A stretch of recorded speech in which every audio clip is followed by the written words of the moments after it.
Excusez-moi, je cherche mon fils, Mason Whitaker. Pour l'instant, il est en traumatologie. En traumatologie? Oh mon Dieu, qu'est-ce qui s'est passé? Votre mari a perdu le contrôle de son véhicule et il a traversé la rambarde d'un pont. Vous pouvez appeler la police.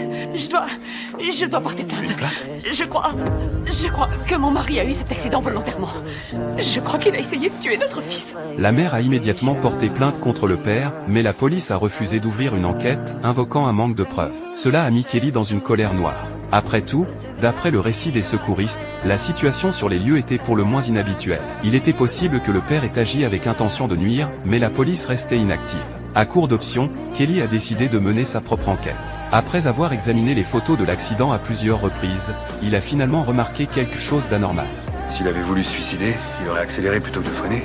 Tu crois pas? Peut-être que c'était pas prévu. Ou peut-être que c'est ce qu'il voulait, mais il a flippé à la dernière minute. Fort de ses doutes, Kelly a prétexté vouloir rendre visite à Mason pour approcher le père de l'enfant. Comme on pouvait s'y attendre, celui-ci a catégoriquement nié toutes les accusations, expliquant qu'il avait brusquement donné un coup de volant, parce qu'il avait aperçu quelque chose au milieu de la route. Quant à savoir de quoi il s'agissait exactement, il n'avait pas vu clairement lui-même.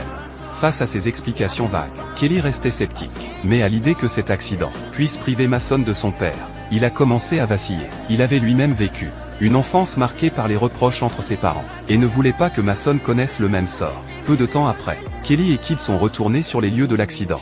Sors l'appareil photo.